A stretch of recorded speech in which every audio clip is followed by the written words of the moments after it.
یو محترم خور پوښتنه کړې ده، وایي یو ښځه چې د کوره وځي یا بازار ته وځي یا ډاکټر ته وځي او یا د چا غم و شادۍ ته ځي، نو په دغه وخت کې د دې دپاره آرایش کول څنګه دي؟ محترم خور، ستاسو د همدغې پوښتنې په جواب کې به ووایو چې که په پردو نارینهو باندې ځان ونه ویني پروا نه لري، او که د پردو نارینهو دپاره سینګار کوي، آرایش کوي، نو دا بیا غټه ګناه ده. والله اعلم بالصواب. محترم رور عبدالله صاحب د پکتیا ولایت اوسېدونکي پوښتنه کړې ده، وایي د روژې په میاشت کې که ادب دی ښځې ته میاشتنۍ مریضي ورسي نو دا به سمدستي روژه ماتوي او که به تر ماښامه پورې خوراک و څښاک نه کوي.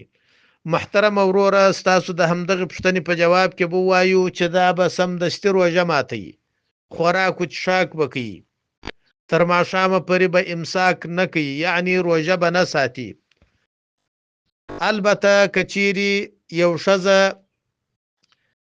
د روژې په میاشت کې د رمضان په میاشت کې د ورځې پر مهال د مریضۍ څخه خلاصه شوه، مثلا سار 9 بجې دي یا غرمه ده یا ماپښین دی، نو دا ښځه به بیا ولو کې دا نیمه ورځ په خوراک و څښاک تېره کړې ده، خو د هغه وروسته به بیا امساک کوي، خوله به بندوي.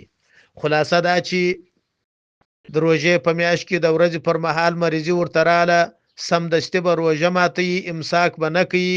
خو چې روژه یو ښځه د روژې په میاشت کې د حیضه وه، روژې نه نیولې، خو د ورځې پر مهال پاکه سوه، چې کوم وخت پاکه سوه د هغه وخته څخه به بیا خوله بندوي.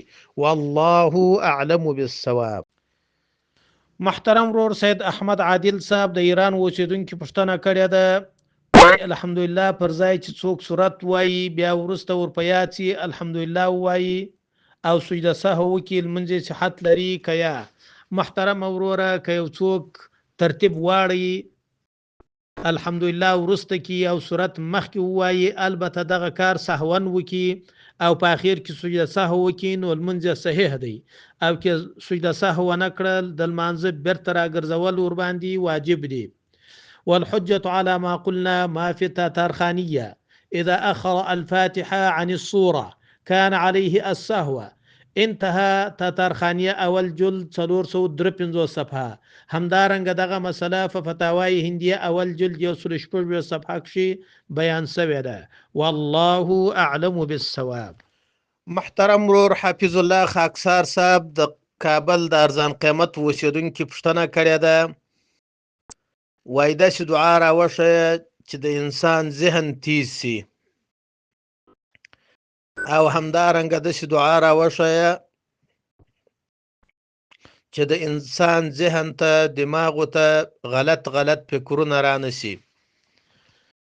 محترم وروره، ستاسو د اولې غوښتنې په بنا به ووایم چې د هر لمانځه وروسته 11 واره د یو آیات کریمه ټوکړه ده، دا وایسته. آیات کریمه ټوکړه داسې ده: سنقرئک فلا تنسى، بس همدومرې، سنقرئک فلا تنسى.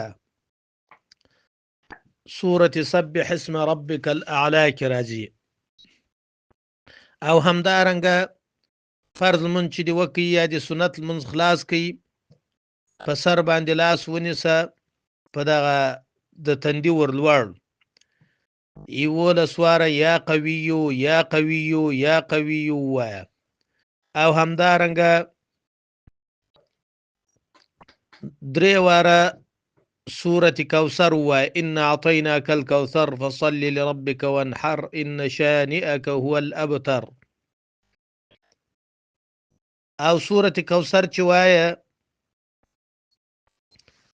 یا وسنقرئک فلا تنسى چې وایه، لاس په سر باندې منیسه، یوازې د الله جل جلاله نوم مبارک